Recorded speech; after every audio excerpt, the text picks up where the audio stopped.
नमस्कार लाडक्या बहिणींनो, स्वागत आहे तुमचं आपल्या लाडक्या क्रिएटिव्ह मराठी या चॅनलमध्ये। तर पहा, लाडक्या बहिणींसाठी अत्यंत महत्त्वाचे अपडेट समोर आलेले आहे। लाडक्या बहिणींना आता एक नवा नियम लागू होणार आहे। नियम नक्की कोणता आहे, संपूर्ण अपडेट आपण आजच्या व्हिडिओमध्ये पाहणार आहोत।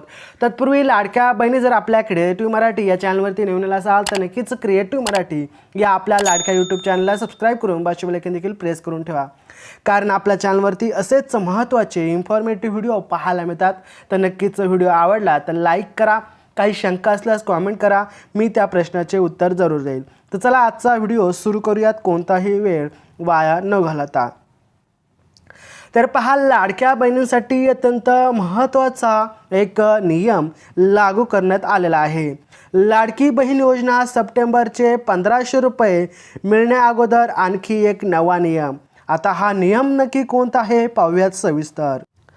तर पहा लाडक्या बहिणींनो, विधानसभा निवडणुकीत महायुतीला भरघोस मत मिळवून देणाऱ्या आपल्याच लाडक्या बहीण योजनेतील बोगस लाभार्थी हुडकून काढण्यासाठी गेल्या काही दिवसांपासून युद्ध पातळीवर जी मोहीम सुरू आहे, त्याद्वारे ज्या लाडक्या बहिणी गैरविरुद्ध लाडक्या बहीण आहेत, म्हणजे त्यांनी लाभ घेतलेला आहे। या योजनेमुळे राज्य सरकारच्या तिजोरीवर प्रचंड मोठा आर्थिक भार देखील आता पडलेला आहे आणि आता राज्य सरकारने प्रत्येक निकषाची कठोर अंमलबजावणी करून लाखो बोगस लाभार्थ्यांना आता बाहेर रस्ता दाखवलेला आहे।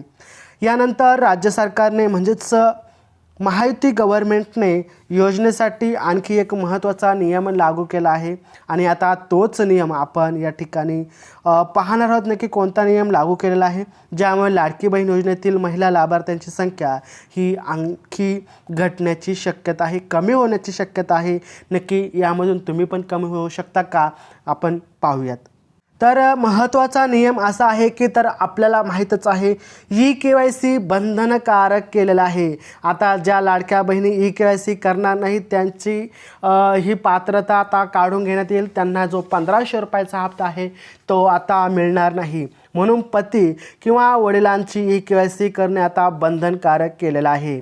त्याचबरोबर ई-KYC केल्यानंतर तुमची जी उत्पन्नाची पडताळणी असणार आहे त्याची देखील आता चौकशी होणार आहे। त्यामुळे ई-KYC अजूनही तुम्ही केली नसेल तर आपल्या चॅनलवरती व्हिडिओ अपलोड आहे, ई-KYC कशी करायची संपूर्ण व्हिडिओ डिटेलमध्ये सांगितलं आहे। आय बटनवरती देखील देतो आणि शेवटच्या स्क्रीनवरती डिस्क्रिप्शनवरती देखील व्हिडिओ देतो। लिंकवरती क्लिक करून तो व्हिडिओ आपण पाहू शकता। तत्पूर्वी हा व्हिडिओ पहा। लाडकी बहीण योजनेतील महिला लाभार्थ्यांची संख्या आता कमी करण्यासाठी आणि बोगस लाभार्थी शोधण्यासाठी सरकारने आता हा कठोर एक महत्त्वाचा पाऊल उचललेला आहे, ज्यामध्ये ई-KYC करणे आता बंधनकारक केलेलं आहे। नियम पहा, या योजनेतील लाभार्थ्यांच्या सोबतच पती किंवा वडिलांची ई-KYC करणे आता बंधनकारक केलेले आहे। आता या बंधनकारक ई-KYC मध्ये काय तपासलं जाणार तर पहा, उत्पन्नाची पडताळणी म्हणजेच लाडकी बहीण योजनेतील महिला लाभार्थीसोबतच त्या महिलेची पती किंवा वडिलांचेही वार्षिक उत्पन्न किती आहे याची आता राज्य सरकारकडून मोठ्या प्रमाणात पडताळणी केली जाणार आहे। अपात्रता निकष, जर महिलेचे लग्न झाले असेल तर पतीचे आणि लग्न झाले नसेल तर वडिलांचे उत्पन्न शोधले जाईल। लाभार्थी महिलेच्या उत्पन्नासह वडील किंवा पतीचे एकूण 2.5 लाखांपेक्षा जास्त असल्यास संबंधित महिलेला लाडकी बहीण योजनेसाठी अपात्र ठरवले जाईल। तुमचे जर उत्पन्न 2.5 लाखापेक्षा जास्त असेल तर तुम्हाला या लाडकी बहीण योजनेचा लाभ घेता येणार नाही आणि तुम्ही यातून अपात्र ठरवले जाल, असे या ठिकाणी सांगण्यात आलेलं आहे। खूप महत्त्वाचा व्हिडिओ आहे, पहा शेवटपर्यंत। खूप महत्त्वाची माहिती आपण या ठिकाणी देत आहोत। तत्पूर्वी व्हिडिओला लाईक करा। याआधी लाभार्थी महिलांचे उत्पन्न शोधले गेले होते, परंतु त्यात गृहिणी आणि बहुतांश महिलांचे उत्पन्न हे 2.5 लाखांच्या वर नसल्याचे आढळून आले होते।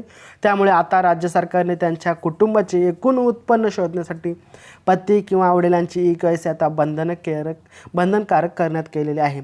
लाडकी बहीण योजनेसाठी ई-KYC प्रक्रिया कशी पूर्ण कराल हे देखील आपण थोडक्यात पाहूयात। पहा लाडक्या बहिणींनो, सर्वप्रथम आपल्याला https www.ladkibahin.maharashtra.go.in या संकेतस्थळाला भेट द्यायची आहे। या संकेतस्थळाची लिंक तुम्हाला डिस्क्रिप्शनमध्ये देईल, तिथे क्लिक करायचं आहे। त्यानंतर आपला आधार क्रमांक त्या ठिकाणी टाकायचा आहे। त्यानंतर तुम्हाला एक कॅप्चा येईल, तो कॅप्चा टाकल्यानंतर सेंड OTP किंवा OTP पाठवा असा एक ऑप्शन दिसेल शेवटला, त्यावरती क्लिक करायचं आहे आणि तुमचा आधारला जो नंबर लिंक असेल त्यावरती तुम्हाला OTP येईल, तो OTP त्या ठिकाणी टाकायचा आहे आणि त्यानंतर तुमची लाडकी बहीण योजनेची जी KYC आहे ती पूर्ण होणार आहे। त्याचबरोबर हा व्हिडिओ कसा वाटला कॉमेंटमध्ये सांगा, काही प्रश्न असतील ते देखील कॉमेंटमध्ये सांगा। तर चला भेटूया आपण पुढच्या व्हिडिओमध्ये, तोपर्यंत जय हिंद जय महाराष्ट्र, वंदे मातरम।